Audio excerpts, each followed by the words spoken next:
congratulations on an amazing season. It's bittersweet because it's like we're one game away from going to the Super Bowl. Beautiful message by Coach Quinn in the locker room. He was like, don't let this moment overshadow like what we accomplished. People that don't go through nothing in life, once they hit a big challenge, they have no strategy for it. Like you have to go through stuff in life and maneuver through it and find solution. That what makes you better, more resilient stuff. You're a deep ass dude. Like I respect the shit out of it. Shawn French, what up?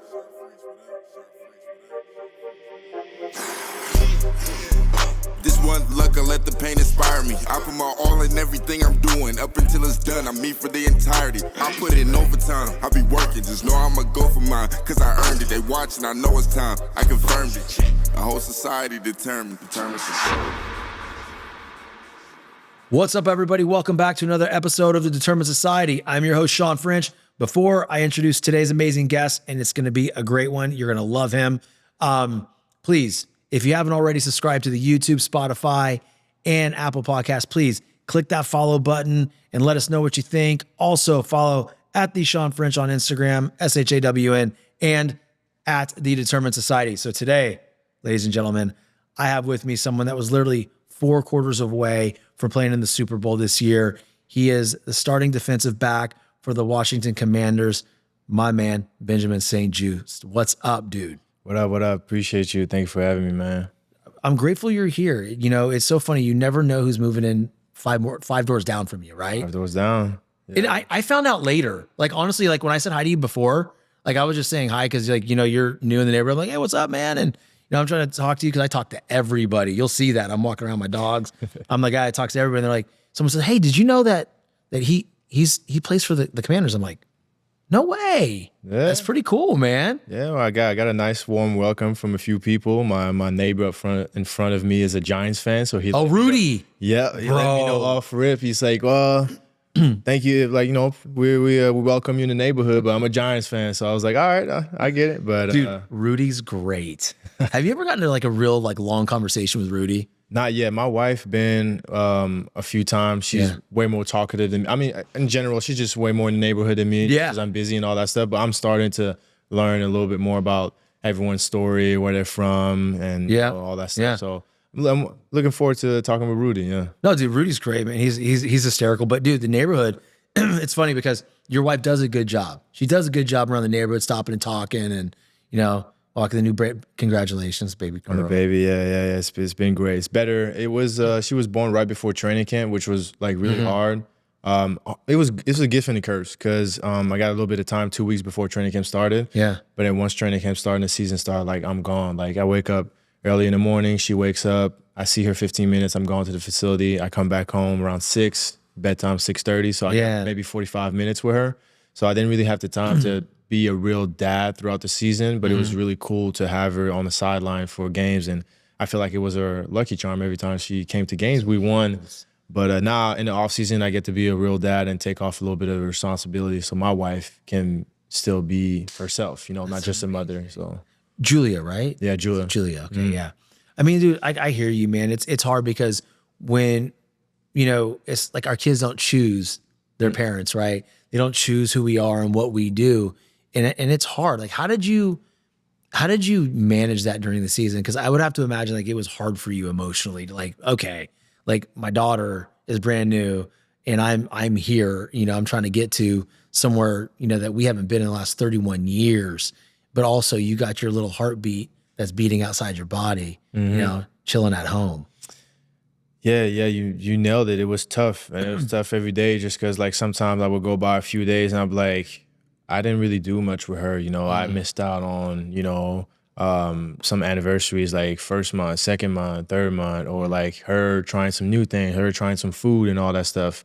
But obviously it's part of the game. It's a sacrifice. I think when we went through a rough patch, I think we lost like 3 straight. I remember Bobby Wagner, good veteran, good leader in our team, did a speech and he was like, he's been there, done that. He's seen like what it takes and all that stuff. He's like, honestly, it hurts, and I hate to say it, but you guys are gonna have to sacrifice things for us to take that next step. Like if it's like less time with your family, less time with, your kids, less time on a video game, less time doing all the other stuff to sacrifice to give back that time to the team so we can take that next step. You're going to have to do it. And your family, it sucks to say, but they're not going to understand. They can tell you they understand, like we understand yet, but they don't really understand why you're not there. But it's for a greater goal that you want to achieve. It's interesting because I had a conversation with my wife last night, right? And the show's gotten to a point where we're getting the opportunity to do cooler things. Like we're getting to go places. Excuse me. And that's gonna take time away from me being home.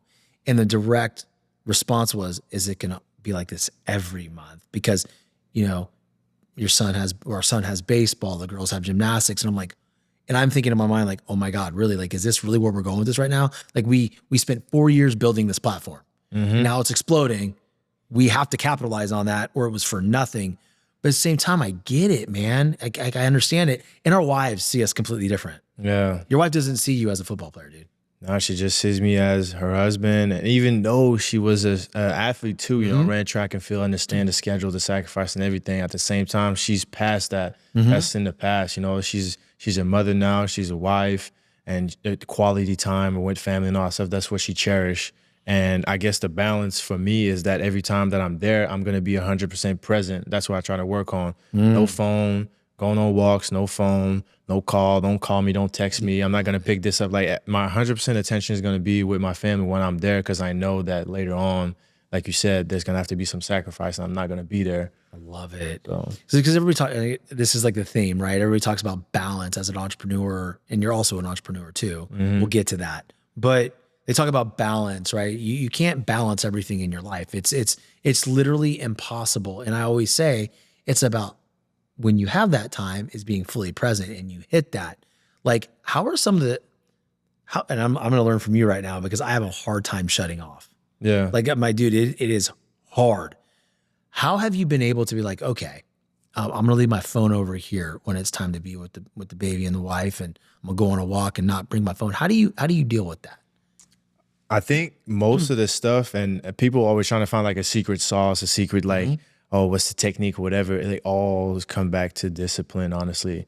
You can wake up one day. Let's say I tell myself like I'm going to read or I'm going to leave my phone at home when I go on walks. When I say that the first time, I might be extra motivated for the first week. I might be like, oh, we're going on walks. The phone is not there. I'm fully present. Then I'm like, wait, like I got this really important business call. I might have to like take it, or wait, like my agent said he was going to call me, so I might bring it on the walk. So the next thing you know, about it, in 2 weeks, you have your phone in your pocket every walk that you go with your family. Yeah. But that discipline of good, bad, however you feel, you leave that phone there, whatever goal that you set, it doesn't matter what mood you're in or if you're motivated or not, that discipline will always kicks in and you'll put that phone away. So that's what I try to do. And honestly, like I've tried multiple things. I talked with like multiple coaches and all that stuff about certain things, and they always revolve around the discipline part of it. You literally hit every facet of the show in one part of the conversation. But that's the thing, right? So even with, your job, football, your marriage, time with your kid, the walks, everything, it's like everything in life is going to boil down to discipline and determination, right? How disciplined are you in those moments where you lack the emotional motivation side of it? And dude, I'm motivated. Maybe I tell people this, and it may be more. I'm motivated maybe 3 to 4 days out of the month. I don't want to wake up at 4 o'clock in the morning every day and go to the gym, but I do it because I said I would, right? I'm trying to build something here, and there's disciplines every single day. And I know if I do all these little things, I'm going to grow into this person that deserves this. 100%. Like that to me is everything. And even if it doesn't work out, that's what I always tell people, because like there was a lot of kids from back home or just in general that ask me like, what can I do? What can I do more to make it to the league or whatever and all that stuff. And I tell them like this discipline of consistently working on your craft and doing all that stuff. And sometimes they ask me like, but what if I don't make it? What if it doesn't work out? So what? At least you did everything that you needed to do to make it where you at. And if it doesn't work out, you have no regrets. Yeah. There's nothing worse than not doing it and then having regrets the rest of your life. Man, I should have did 3 episodes like I said I was going to do, but I only did 1 a week. Yep. Your opportunity is gone now. Like you can't go back, and you got to live with that the rest of your life. Like, and then I think what people learn along the way, and it's what I've learned, and I'm sure you can attest to this, is like you build yourself into somebody that if that one thing doesn't work out, you're prepared for the next thing, right? Because life's going to throw things at you. You know, you're going to eat shit sandwiches. Like there's going to be times, man, you're like, what is going on? But as long as we stay consistent in these moments where people aren't seeing, like when we're doing the work in, you know, in silent, like that's what's going to build the next version of you. 1,000%. So real quick, so you grew up in Canada, Montreal, Canada. And, you know, I think, did you play hockey too? I did. I did. Hockey. That's the first sport I ever played. Obviously, I keep telling people that, like, Montreal or just Canada in general, like, the winters are extremely long. I would say, like, it start getting really cold like mid-October, and then you don't really see snow like fully melted until beginning of May. So it's very, very long. Wow. So you have to pick up some sort of winter sport or whatever. And then hockey, obviously being the national sport, my dad cleared up the backyard one time, put the holes with some water, and made an ice rink for us to to start skate. Because my dad is a multi-sport athlete. You know, he taught me how to snowboard and ski, taught me how to play basketball, football, hockey, and all that stuff. So picked up the skates at 4. I played until I was like really like 14. Talking about every local arena. I was there with my friends and all that stuff, and I was really talented. But I thought that I could be better at football. My dad was a football player. I asked him what's his favorite sport. He said it was football. So I was like, you know what? Let me be different. You know, like it's not easy, but it's catered for Canadian kids to go to the NHL. You know, like guys do like remote school, get drafted at 18. Like that's the path. Like they want you to take. I was like, nah, I'm gonna try football. I'm gonna be different. I'm gonna be the kid they remember for making it to the NFL from Canada, from Montreal, playing football, not hockey. You know. So how many kids from Canada make it to the league? So right now in the NFL, I would say like there's about like 8 to 10-ish. Like if we saw like an emergence of like Canadians players, like 8 to 10 like active like player, maybe 7 like on roster and everything. But from Quebec, 2. Wow. There's me and then Mathieu Bergeron that got drafted to second round 2 years ago by the Atlanta Falcons. It's wild. So that's it. That's wild. Yeah. How does that feel for you? Because I mean, yeah, it's great to be in the NFL. Yeah. But like you're setting the example for kids in your country of what is possible. That's honestly, it's a big responsibility, but it's a responsibility that I carry with a lot of pride and honor. Just because I saw how hard it was growing up, the lack of resources that we had, like in terms of football, on the educational aspect of it, on recruiting, there was no recruiting and all that stuff. And I saw how much talent we had. We just didn't have the exposure. So I told myself, like, if I ever make it to the big leagues, then I have to give back to my community. I have to give back to those kids, because I know that we have the talent. I know there's going to be more. And we're starting to see it. We're starting to see more Canadians. Guys are proud. Coaches are starting to go recruit in Canada. Like, they believe it. Before that, it was like, in my era when I was coming out, it was like I send my highlight tape or I send my stuff to a coach. He's like, oh yeah, that's sweet, but you play in Canada. Like, I'm saying, like, we don't know your what's it called, the level of competition. Yeah. You gotta come here to the US. You gotta prove yourself. You gotta come play against the 4 or 5 stars, and we want to see if you're good. And that was my era. Now they're starting to be like, okay, we saw some Canadians, you know, they can play and all that stuff. We'll recruit that area. That's interesting. You that's funny, but like I get it, right? Like I totally understand. You said something that I thought was very interesting. You told yourself, you made a promise to yourself that when you made it to the league, you would give back. Now you run the biggest American football clinic in Canada, and it's very rarely talked about here in the States. Like, can you walk the audience through how you're giving back to the youth and what it means to you in the community? Yeah, like I said, like I never forgot about that dream that I had as a kid. So then when I got drafted, nothing was really in place. My foundation wasn't in place, my brand wasn't in place, but I had the vision that I wanted to give back. So I went on Instagram, I posted a story, I said, hey, I'm gonna be at this field at this time. If there's any kid that wanna pull up and, you know, learn some techniques or play football, whatever, I'll be there. Posted, show up, 150 kids show up. With just like an Instagram story and everything. So we had a great time and the kids loved it. And that kind of sparked the idea. I was like, if 150 kids can show up off an Instagram story at a park for 2 hours at a football field, what can we do if we set up a team, a foundation, and with resources, and time and all that stuff? So that's what we did. We created the Original Foundation, which is tied in also with my brand, but we also do all the football camps, nonprofit football camps. First year we hosted 500 kids show up to my whole high school. Second year, 2022, 623 showed up. 2023, third year, 550 again. And then we're going on 4 years of 500 plus kids that show up. Jeez, man. And honestly, it's awesome because we have the football component on the field where I bring all NFL, NCAA, CFL players to teach the kids and have fun and all that stuff. Dude. But we also have the educational aspect of it.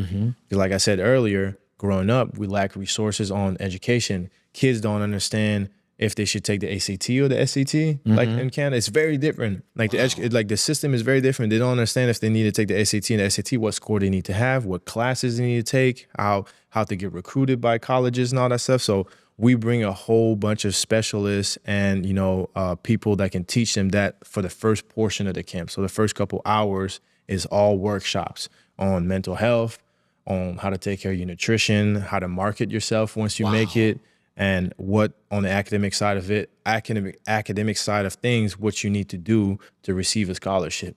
So if you're a parent and you drop your kid off at my camp, your kid is not only coming off the field with new technique on how to be a better football player, but also he's coming out of there smarter, knowing what he needs to do and all that stuff. Because I picked every single thing that I didn't have as a kid that I had to learn from trial and error, and I said, nah, these kids, they're not going to have to go through what I went through. Wow. I'm going to give them everything that I learned. This is amazing because, like, how long is the camp? Let me ask you that question. Is it one day? Is it one day? It's a full day. So kids show up at like 8 a.m. for registration, maybe 7:30 registration, and we don't leave the field until 8 p.m. after we're done with the 7-on-7 tournament. It's amazing. Like, the fact that they're going there and getting a great football education from CFL players, collegiate players, and then you, an NFL player, but diving into the academic side of it and the things that are going to make them whole way past the sport. Yeah. Because I think where people get lost, and I know this is true, okay? Because I've seen it, and it's especially crazy in baseball. Parents get freaking lost, bro. They get lost in their kids. Like, it needs to be this way. They need to be playing 1,000 games a year. My kids need to be seen. They need to be recruited.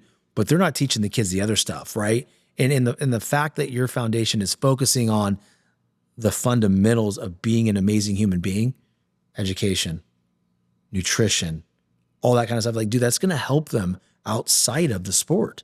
100%. Yeah. That's the goal, honestly. Cause I know the hard truth is, and the hard truth is that not everyone's going to make it to like the NFL, but if you can get something out productive of my camp, of my foundation that you can use in the business aspect of it, or whatever, you still want to work in sport, cool. We teach you the business stuff. We can teach you all the other stuff to be an agent, to be like a marketing agent, to have your own, like all that. You can still be involved in sport without being an athlete, because it will be a lie for me to tell you that everyone will make it to the league, but you can still have an impact in whatever aspect you want, work field you want.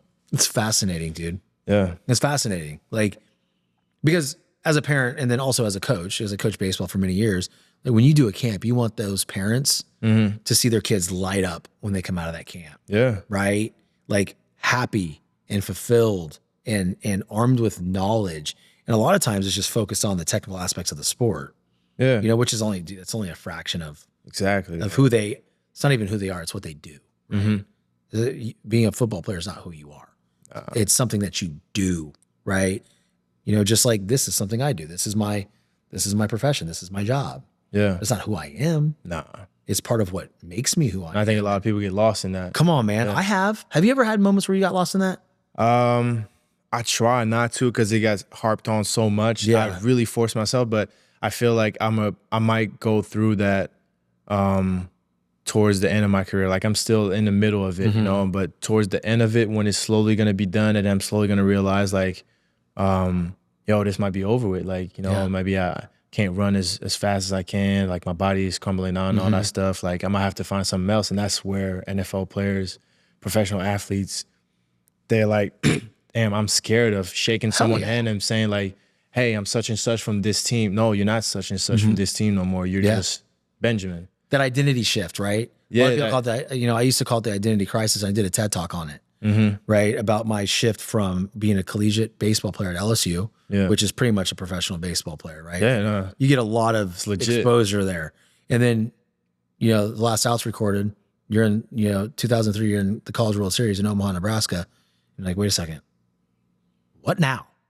Like, who am I? And I went on this journey of just burning bridges, hurting people because I was this massive void inside of me, right? I was just in so much pain. But the things that I've noticed lately is, you touched on mental health, right? For those kids, building the brand while you're in the actual peak part of your career. So that way you do have that pivot thereafter. I think it's so important, man. It is. Like that. They people in general, like our support system and all that stuff, like they're trying to teach us that, like our PA, mentors, ex-alumni NFL players that come in, they trying to say sometimes people, the information comes in one ear and leaves the other. I try to really take notes on that and really understand that, like, right now is the best time to do most of that stuff. Obviously, focus 100% on your craft and being the best version of yourself on the field. But outside of that, like, trying to build a little bit, because you're the hottest thing right now. You know what I'm saying? Like, when you're done playing football, yeah, people might remember you a little bit, but not as much as like right now. So capitalize right now. Strike while the iron's hot. You know what I'm saying? You got something that's really good, giving back to the community with your foundation. Cool. Put it forward. You know what I'm saying? Show people. You got a brand, show people and all that stuff.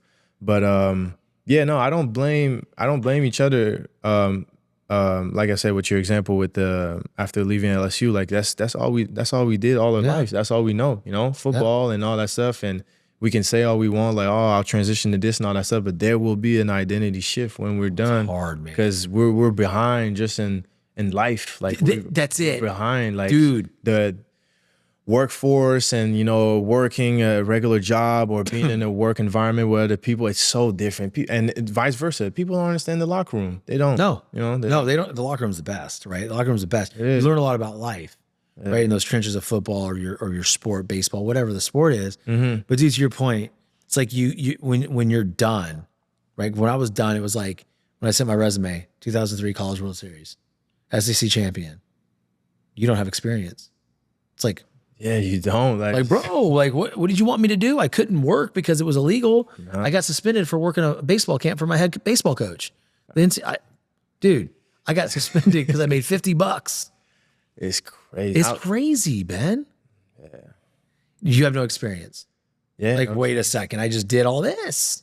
I just did all this. Like, what I was supposed to do. And now I'm not valued in society. And I think, and I know that's where a lot of mental health issues do happen for collegiate athletes, but more so like Major League Baseball players or NBA players or NFL players, because they've gone an extended amount of time outside of college. And that's what they did. And they were known on a national level or global level. And now they're just someone who doesn't have experience. Yeah, someone you're back to square zero. In a good way and a bad way, though, because if you're able to utilize all the tools and the stuff that they teach you at the professional level or collegiate level, even though you don't have the experience of work, you have values that other people don't. Yep.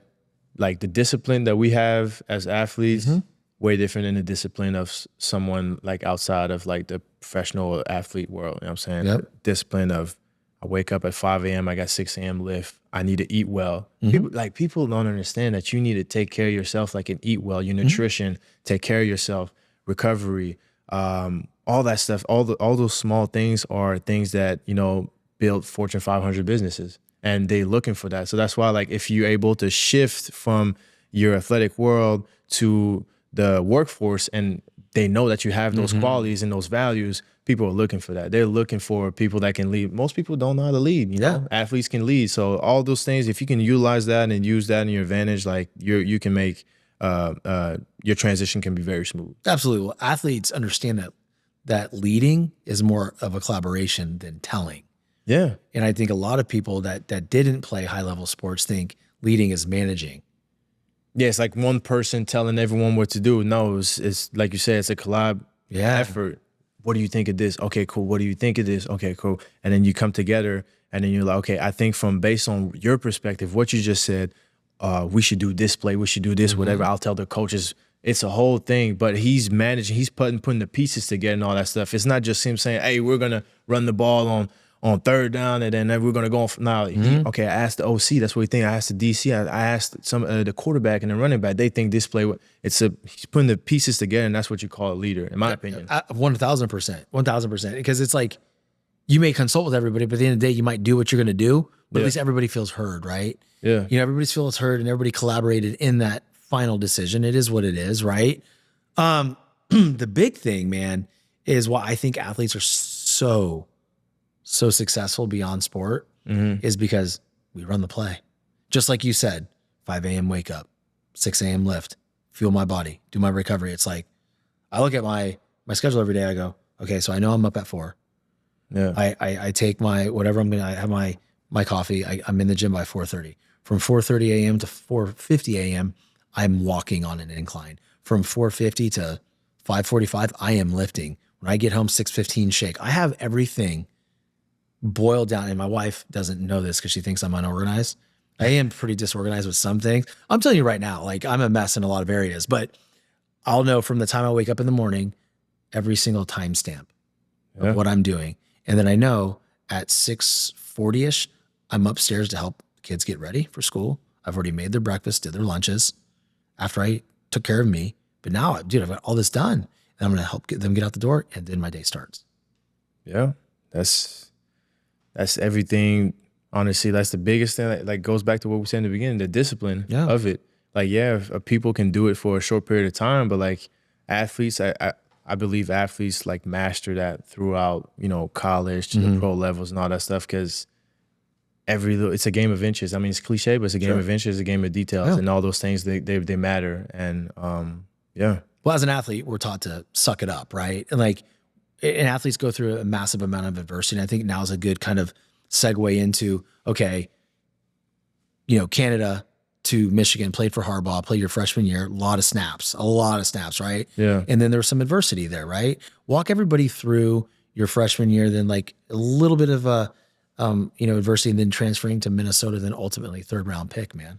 What was that journey like? Yeah, no, it was crazy at that time. I was coming out of Canada as the number 1 player in my class. A lot of hyped, a lot of eyeballs and spotlights on me and all that stuff from having like a scholarship from a Power 5 school. And the crazy part was how I got this scholarship. Like I remember in 2015.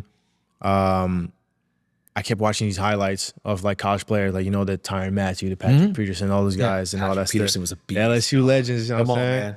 They had the DBU and everything. And then my mom walked in and was like, you keep watching all these highlights, but you're not going to camps. Like you're not registering for camps. You're not going out there. And like, that could be you. Like, wow. But I was young. I didn't have that much like self-esteem yet. Yeah. Like I didn't have the confidence that I have now and all that stuff. But I was like, you think I can do it? He's like, okay, well, what do you like? I'm saying, like, what are you losing by not doing anything? Like, what are you losing by going? We can bring you to a camp or whatever. Like, just put up half of it. How much is the camp? I think it was like 500. I put up 250 from my job that I worked during the summer. My parents put the other 250. We drove from Montreal down to Ann Arbor.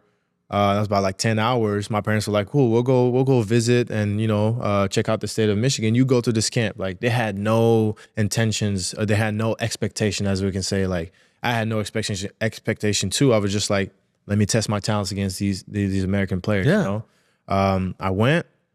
First day went well. Second day, I'm like, oh, like, I can ball with these guys. Like, this cool, whatever. Third day, I get pulled to the side. Harbaugh's like, hey, I want you to stay, and compete against a group of guys, a group of receivers that were like high rated, 4 or 5 stars guys and all that stuff. It goes back to he's trying to see, like, can the Canadian really ball? Can he really play? Yeah. I went out there, did my thing, and then he's like, come to my office. He's like, look, kid, like you've been balling all these past couple of days, and want to offer you a full scholarship to come here and play. Get the fuck out of here. So I'm like, but I had no reactions because going back to, I had no expectation, and also there's also a language barrier. I'm from Montreal, Canada. I grew up speaking French. I don't speak English very well at that time. Now obviously my English is so you're doing great job. Yeah, I'm doing great. I'm 17. I just turned 17. Everything, all the educational, all my education is in French. My household speaking French. I understand football terms, but I don't understand English like that. I don't understand what scholarships, what college football and all that stuff. All I know is from the highlights that I saw. So he's like, I'm offering you a scholarship. I'm like, what's that? Okay. He's like, kid, you're not happy or whatever, excited? I'm like, can somebody like help me, whatever? That's when this translator that do all that translate all the transcripts, and that works with the NCAA. Explain me, okay, he's offering a full 4-year scholarship. You'll be here freshman to senior year. If you decide to leave your junior year to go in NFL, no, we'll do this. I'm like, oh, so it took me like a few weeks to realize, like, oh, this is big. This is a Power 5 school. This is Michigan. This is like Harbaugh offering a scholarship. So I was like, damn. I was like, okay. That. But then the ball started rolling. Like, I just needed that little spark, thanks to my parents that, pushed me out there to go and prove myself. The ball started rolling. I got an interest from like Notre Dame, Oklahoma State, Virginia Tech, Rutgers, and all that stuff. I ended up going to Michigan to get a good balance, education, great educational school, and great football. Yeah. Everything was nice. Went there freshman year, played a little bit on defense, played a lot on special team, learning. I'm expecting more playing time my sophomore year. In the spring ball, I pulled my hamstring. Oh, okay. Like, this is my first injury. Never got hurt before. Whatever, Just a hamstring. Just a hammy. Yeah, hammy. Come back for spring ball, pull the other one. I'm like, oh, okay. I'll go back. Okay, we'll take care of both. Pull it again. By training camp of 2018, I pulled my hamstring 6 times. Damn. So I was like, man, I must be doing something wrong. But at this time, I don't have that much knowledge on how to take care of my body, rehab, and all that stuff. All I know is just play football. I know how to show up to practice and just go ball. And I wasn't ready. I wasn't ready for the beginning of the season. So they came up to me, the training staff came up to me, and they're like, go ahead and just sign these papers. That will give you more time to go see some outside help and maybe recover faster. Because obviously they were like, hey, it's not working here. Maybe you want to see something. I'm like, yeah, I'll go check out some outside, some outside help, second opinion doctors and all that stuff. Sign a paper, go out, meet these doctors, train for like 2 months, train the hamstring and everything, come back. I'm like, am I good for the 2019? Because I missed the 2018 season. So am I good for the 2019 season? Yeah, we'll get you back on the spring ball and whatever. I go through, pass the physical and all that stuff. I'm still not back on the roster. I'm like, yo, what's going on and all that stuff. They tell my parents to come down to Ann Arbor, and they tell me, we just don't feel comfortable just based on your injuries to bring you back on the roster. So, like you can't play here no more. I'm like, what you mean I can't play here no more? He's like, yes, and that was my first taste of the business side of things. Even at a collegiate level, it's the business. Oh, hell yeah, dude. Yeah, you're good, St. Juice, but you were hurt for this period of time. We had to replace you. So basically when I signed this paper, my scholarship went to somebody else, but they didn't tell me. You know what I'm saying? That's kind of like what happened. But I'm a kid. I'm like 18, 19 at the time. You don't know what you're signing. I don't know. Like, my parents are not there. I don't have any like mentors to help me and all that stuff. So that put me in a super dark place, because I was like, wait, that's my dream. Like, that's what I worked so hard. And now, like, what, I have to go back home? Like, nah, I feel shame. People are going to say that back home that maybe I quit. Or I wasn't made for this. Or like all the people that said, yeah, we knew he wasn't cut for this. Come on, nobody makes it out of Canada, goes to like Michigan, and goes to NFL. Like, we knew he wasn't gonna make it. So I was like, it's a very, very dark time, honestly. And what got me out of that is just there was no other option for me. Like, that's what I worked so hard for. So I was like, there's no way I'm going back. So that's what I put in my mind. Like, I just put one thought in my mind. I'm not going back home. Yeah. I'm not quitting this football stuff. I don't care what it is. I knew I could get my degree. I make sure I got my degree. I told my mom I was going to get a degree. I got my bachelor's degree from Michigan.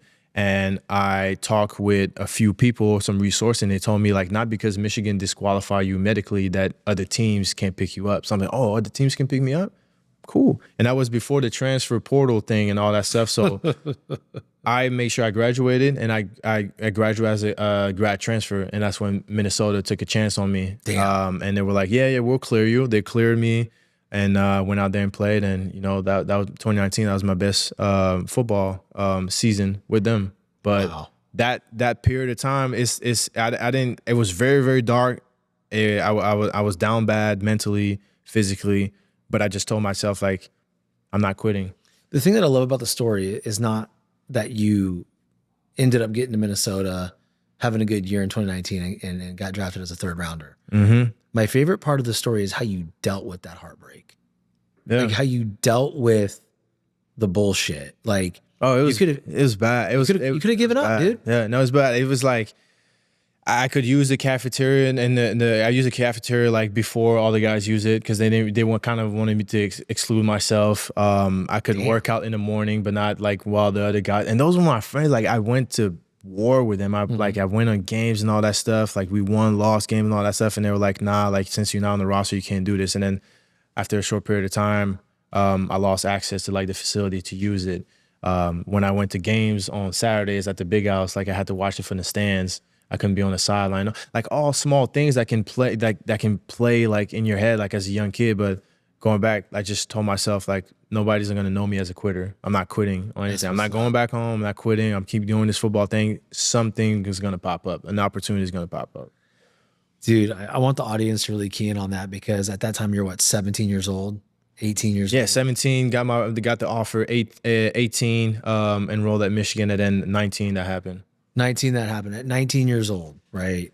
That's what I want them to digest, because there's adults right now sitting in their shit, drowning in it, right? And I've been there before. And I'm not, for you watching, I'm pointing at you, and for you listening, I want you to take this into your ear holes. I'm not calling you out, but what I'm saying is where you're at right now is not necessarily need to be where you're going to end up. And we all have a choice, right? We have a choice every day to choose either forge forward and go after our dream, or sit in the shit and ruin our life. Yeah. Like, isn't there a saying that's like, if you halfway through hell, like why are you staying there? Yeah. You're halfway. You're halfway. Like, why are you gonna stay there? Yeah. So that's literally what I told myself. Like, you know, I'm in the gutter right now. I just got told that my dream of playing here at football is done. Yep. In the coldest way possible. It's cold, and, bro. I just told myself, like, people back home not gonna know me as a quitter. Keep going. Something gonna pop up. Had a great year in 2019, third rounder. Yes, sir. So that moment, you know, you get the call from Coach Ron Rivera. Yeah, Ron Rivera. That man went through some shit, dude. He's a beast, man. But you know, you get that call. What was it like in that moment, looking at your mom and your dad and celebrating? It was. I'm still trying to put words to it, because like it happened so fast. Like I remember Coach Rivera calling me, telling me like, we're gonna draft you in this pick, and seeing my name go through the board on TV and getting announced and all that stuff. And the best way to explain it was like when I saw that, it was like a whole retrospect, a whole movie in my head went back of all the good, the bad, the injuries, the highs of going to Michigan, the lows of getting, like, you know what I'm saying, disqualified.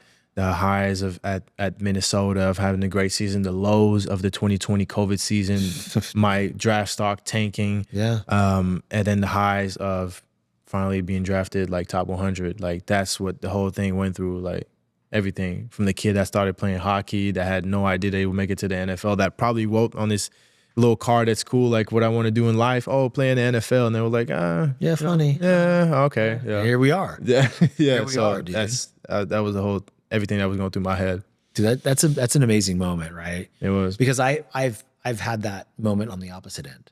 Mm-hmm. You know, I sat there in the year 1999, so that was the 1999 season. So the year 2000, that's the year that LSU beat Stanford in the College World Series.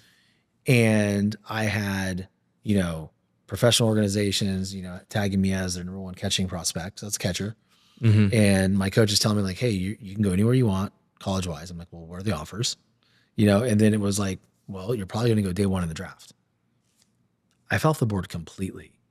Dude, Ben, I'm not joking. This was back when AOL it was dial-up internet. Mm-hmm. Okay, I mean, that's how old I am. He's like, dang, you old, bro. Sitting there in my parents' guest room, like literally on the AOL network, watching the draft for 3 days. And every single time a new pick would come up, I relived the pain of not getting chosen. Yeah. And then I noticed, and this is where I noticed I was different. I called my catching coach, Matt Brown. I lost touch with Matt Brown. I don't talk to him anymore. I don't know where he's at. Like, hell, if he listens to this, please reach out, because I would love to talk to this guy, because he changed everything for me. He always believed in me, right? He always believed in me, said I can go anywhere. I was one of the best defensive catchers he's worked with. Excuse me. I called him and said, hey, Brownie. I was like, I want to run something by you here. You think I could play at LSU? He goes, no doubt. I said, okay. He goes, why do you ask? I was like, well, the draft's over. I have no place to play. my career's over. He's like, this should not happen, Shawn. We failed you somewhere. You should have a college scholarship signed right now. I go, well, I turned some down, right? I go, I just noticed that both their catchers got drafted. I said, do you have a, he's like, I got a guy there on the inside. I'll call him. Called him 2 days later. They called me and I signed pretty much for books and a lollipop because I had no leverage. Right. Yeah. But the point is like, that's when I realized like, I'm always going to look for the solution. Always. I may be hurt. I may be depressed at that moment. I may have taken a beating emotionally those 3 days, but I'm not going to let it define me. Not going to let it define me. That was a hard time though, dude. No, it is. And how old were you when that happened? So I had to be, because I had already gone through junior college, right? Yeah. So I had a blood clot my sophomore year. So that goes my 3 years. So I was like 21, dude. So I'm a late October birthday, right? It's young 20s taking like I said, like this is what we did our whole life. And you look at a screen and you never see your name pop up. Yeah. Like that could be the end for a lot of people. For a lot of people, bro. And dude, after that the 1998 season, my first year in college, I got in great shape. I got lean. I wasn't fat anymore. And then, I ended up getting a blood clot, and all the offers are gone off the table. And then I get back. So I lose a whole year, right? Yeah. And then I get another year. So I hit 426, I crushed it. And then no draft, and then LSU for nothing. And then when I got there, I got hurt. I had surgery there. So I've been constantly at this point fighting to stay above water. And I just think that those moments are what makes us in pressure-filled situations that I go through now. Yeah. It's like I didn't come off of it then. Why the fuck would I come off of it now? 100%. It makes you tougher. It creates these coping mechanisms that you can have, all these things that your brain relies on to. If you don't go through like people that don't go through nothing in life, like it doesn't matter if you're an athlete or not, but people that don't go through nothing in life, like once they hit a big barrier, like once they hit a big challenge, they have no strategy for it. Like you have to go through stuff in life and maneuver through it and find solution. That what makes you better. Like that what makes you more resilient and stuff. Like I think that's the buy-in, bro. The buy-in. The buy-in. That's the ante. Yeah. You buy in. That adversity, all that shit. That's your buy-in. Embrace to a it. great life. Come on, man. It's Embrace. makes an easier life in the end. Yeah. Right. If you go through everything, you come up out of it, then you can navigate things. As we start landing the plane of the show, I don't want to, not discuss.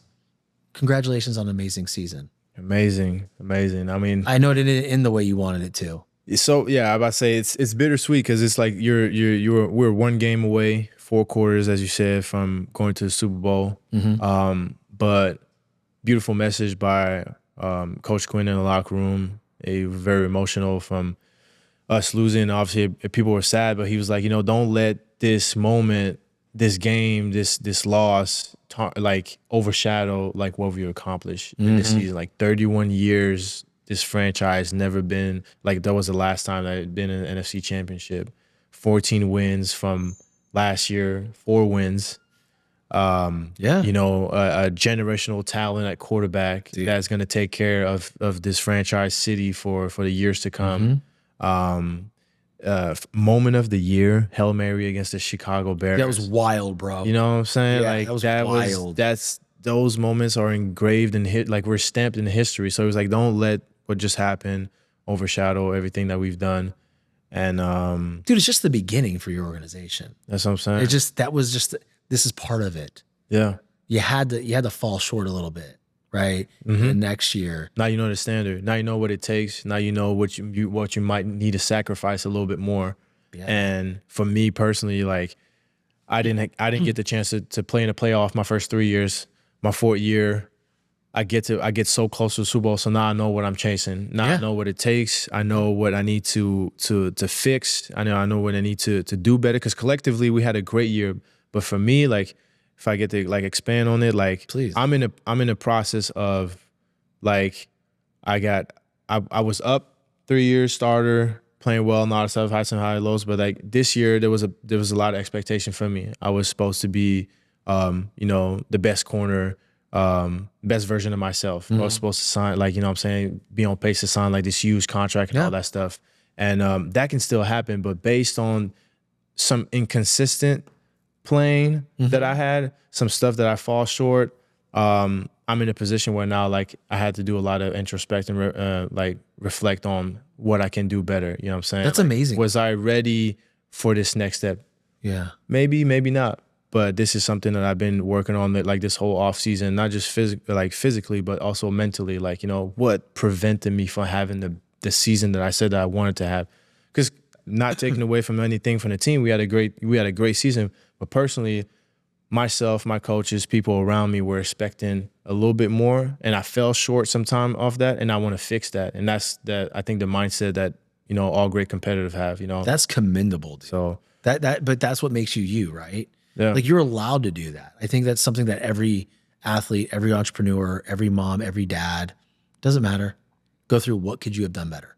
Always looking for the small little detail that can take you to be the best version of yourself, you know? That little 1%. I love it, man. I love it. That's a great perspective. And no doubt you guys will be back. You'll be on top of your game next year, because now you're getting to that next version of Ben, right? To where you get the opportunity to really self-evaluate and just like, okay, what was it? And when you're least expecting it, you'll find out. Yeah. Like, that was it. And then, you know, you attack that moment right there and that specific thing. And then next year you're having the year that you want to have, and the next year, same thing. And then, you know, you look back 8 years later, like, damn, I did it. Hey, that's a 12-year career, man. The back half, the 8 years, man, I was the dude. Yeah. I was the dude. That's a goal. That's what we're aiming for. Hey, you're gonna get it. You're gonna get it, man. Before we land the plane, dude, like, you're looking fresh, bro.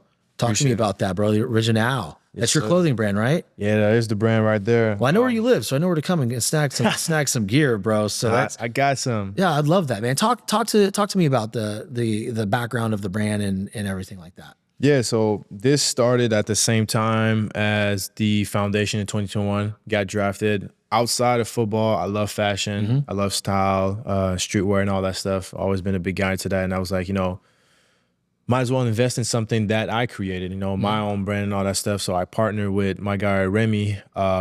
He's a graphic designer, creative director from Paris. We got together and we created the Original. And what it stands for, the is the English part of it. Original with the E at the end is how you spell it in French. Right. To embrace and represent, you know, the French culture that we have, but also with where we at right now. So you mix the two together.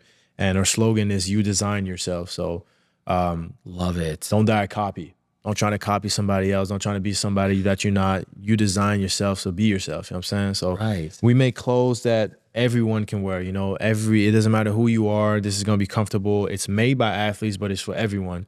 So we started very small with t-shirts, hoodie, and all that stuff. That sold out.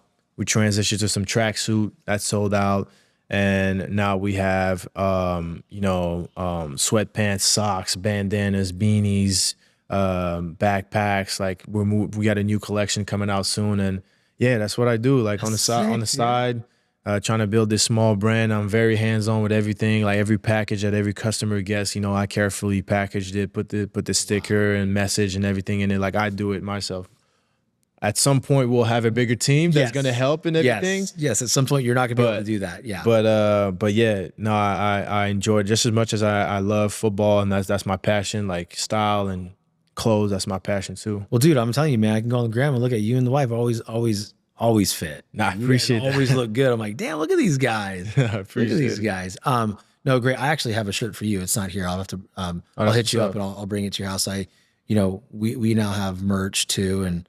I want to gift you one of our shirts, and our link went live today too. So appreciate it. Not doing it the way you're doing it, but it's just something else, man. I love your mission, man. I love what you're about, and I learned a lot about you today, man. You're a deep ass dude. Yeah. Like I respect the shit out of it. Appreciate it. Likewise, man. Thank you, bro. This was very fun. This was not scripted, very genuine, organic conversation about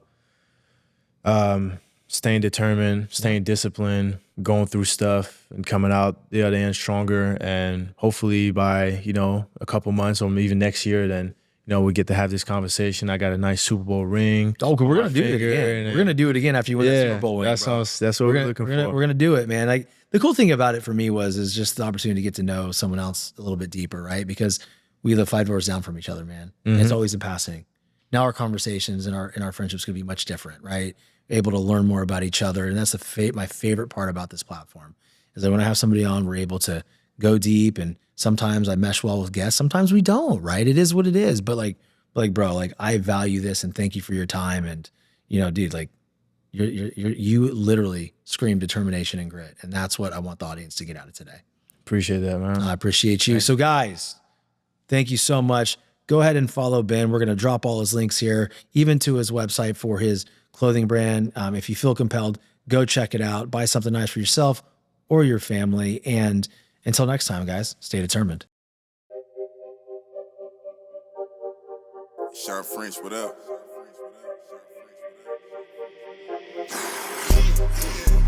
This one luck, I let the pain inspire me. I put my all in everything I'm doing. Up until it's done, I'm me for the entirety. I put in overtime, I be working. Just know I'ma go for mine, cause I earned it. They watching, I know it's time. I confirmed it.